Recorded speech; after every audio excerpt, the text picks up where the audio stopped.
लौटाने की समाज को भी बहुत चेष्टा चली है, रूसों से लेकर महात्मा गांधी तक। लौट चलो पीछे, जंगल की तरफ, गुहा मानव की ओर। रहेंगे पहाड़ों की गुफाओं में, बड़े आनंद से रहेंगे। और तुम्हें पता, जो गुफाओं में रहे बड़े आनंद से रहे।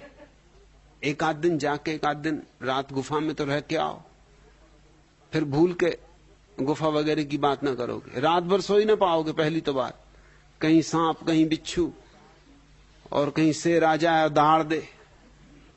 पीछे लौटा नहीं जा सकता, न समाज लौट सकता है, न व्यक्ति लौट सकता है। पीछे लौटने का कोई उपाय ही नहीं, और आगे छलांग लगा के नहीं जाया जा सकता।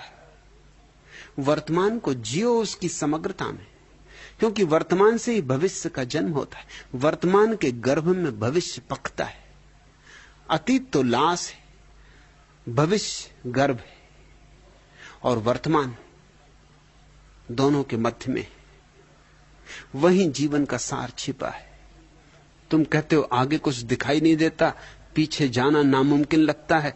दिन तो निकल जाता है, अंधेरी रात क्यों आती?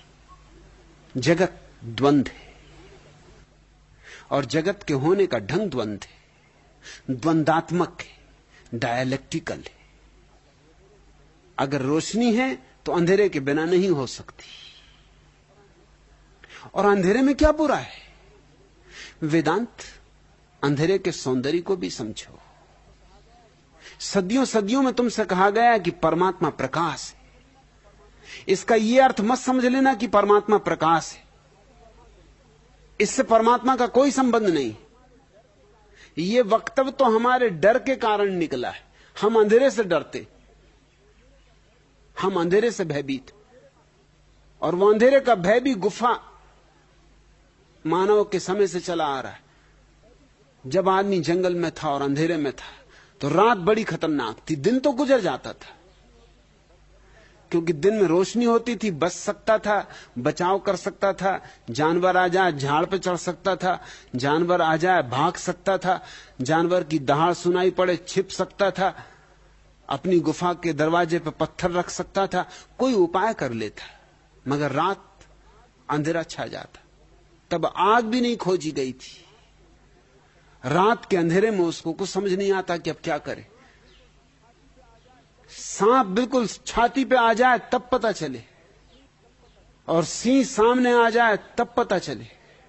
और रात सोना और खतरनाक, क्योंकि नींद में वो बचाव भी ना कर सके, कोई भी जंगली जानवर खींच के ले जाए। तो नींद से भी एक भय समा गया, रात से भय समा गया, अंधेरे से भय समा गया। इसलिए अग्नि को लोगों ने देवता का पहला रूप माना। अग्नि देवता की जितनी पूजा की गई दुनिया में, किसी और देवता की नहीं की गई। उसका कुल कारण इतना था कि अग्नि के आविष्कार ने रात के अंधेरे से छुटकारा दिलवा दिया, रात का भय कम हो गया। अग्नि को जला के चारों तरफ धूनी लगा के गुफा मानव सो जाता था। और अभी भी तुम्हारे महात्मा वही कर रहे हैं। ना गुफा में रहते, ना अब कोई खतरा है, ना कोई जंगली जानवर है। अब तो आदमी ने सब जंगली जानवर खत्म कर दिए। खतरा है तो जंगली जानवरों को, आदमी को कोई खतरा नहीं। लेकिन तुम्हारे महात्मा गण अभी भी धूनी लगा के बैठे। उनको पता ही नहीं कि धूनी लगाने का जमाना जा चुका। थी कभी जरूरत धूनी रमाने की, अब क्या धूनी रमाए हो? अब क्यों लकड़ी जला रहा है फिजूल? अब कोई जरूरत नहीं। अंधेरे से एक हमारे अचेतन में भय समा गया है, लेकिन अंधेरे में बड़ा सौंदर्य है। वेदांत इस भय को जाने दो। प्रकाश सुंदर है, वैसा ही अंधेरा भी सुंदर है।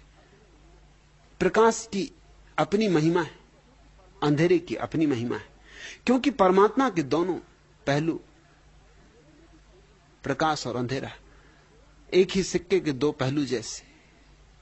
अंधेरे में भी परमात्मा ही है, अंधेरा भी उसका ही है और प्रकाश भी उसका है, उसकी ही अभिव्यक्तियां।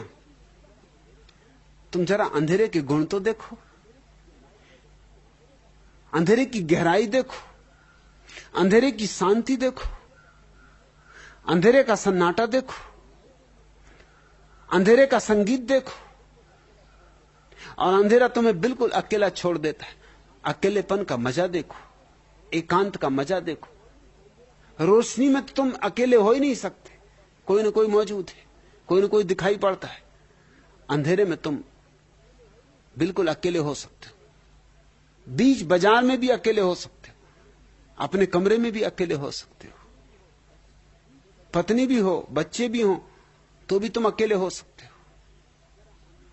जरा अंधेरे में रस लेना शुरू करो, अंधेरे को पढ़ना शुरू करो, और तुम पाओगे कि अंधेरा तुम्हें गहरी शांति देगा, आनंद देगा, एकांत देगा, समाधि देगा। और तब अंधेरा भी अंधेरा जैसा नहीं मालूम होगा, अंधेरे में भी एक प्रकाश प्रकट होने लगेगा, एक धीमा प्रकाश। क्योंकि वस्तुतः अंधेरे का अर्थ इतना ही होता है कम प्रकाश, और प्रकाश का अर्थ होता है कम अंधेरा।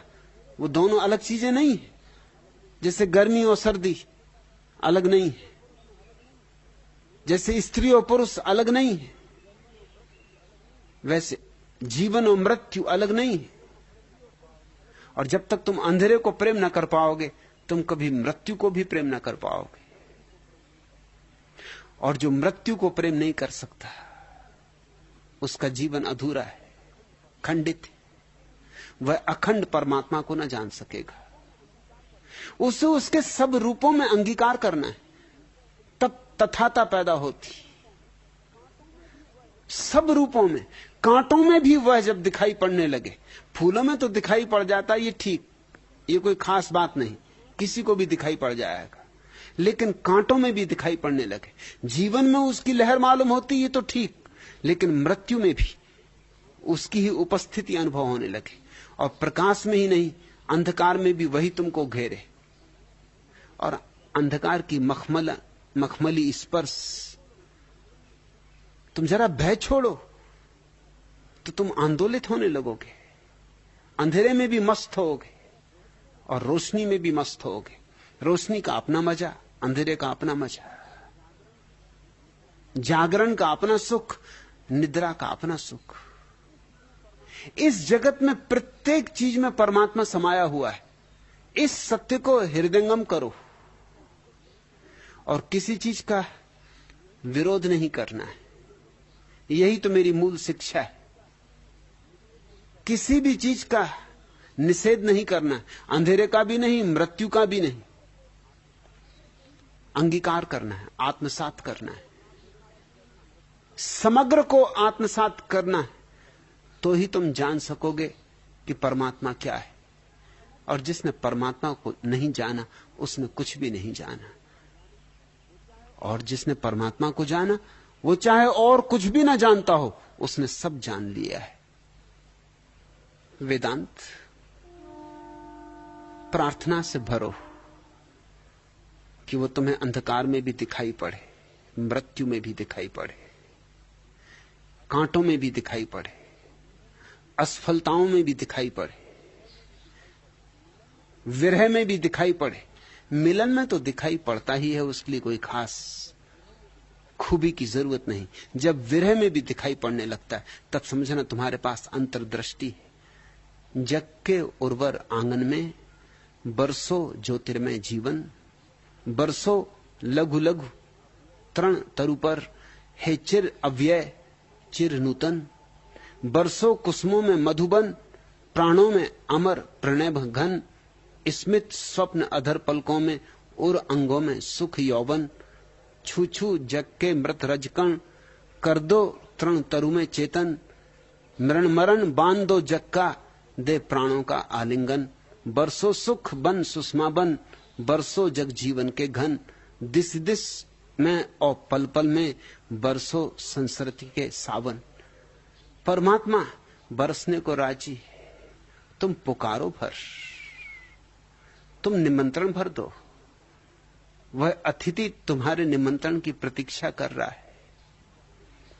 जीवन जखन शुकाए जाए, करुणा धाराए ऐसो, सकल माधुरी लुकाए जाए, प्रेम सुधा रसे ऐसो। कर्म जखन प्रबल आकार, गरज उठिया ढांचे चारिधार। हृदय प्रांते हे जीवननाथ, शांत चरणे ऐसो। आप नारे जबे करिया कृपण, कोणे पड़े था के दीनहीन मन। द्वार खुलिया हे उदारनाथ, राज समारोहे ऐसो। वासना जखन विपुल धुलाए, अंध करिया अबोध भुलाए। ओहे पवित्र ओहे अनिद्र, रुद्र आलोके ऐसो। जीवन जब सूख जाए तो तुम करुणा की धारा बनकर आओ। जब सब माधुरी लुप्त हो जाए तो तुम प्रेम सुधा की वर्षा बनकर आओ। जब कर्म के काले बादल घोर गर्जन कर सब जीवन घेर लें, तो हे जीवननाथ, हृदय प्रांत में शांत चरण होकर आओ। जब मेरा बड़ा मन छोटा होकर, दीनहीन होकर किसी कोने में छिप जाए, तो हे उदारनाथ, तुम द्वार खोलकर राज समारोह की भांति आओ।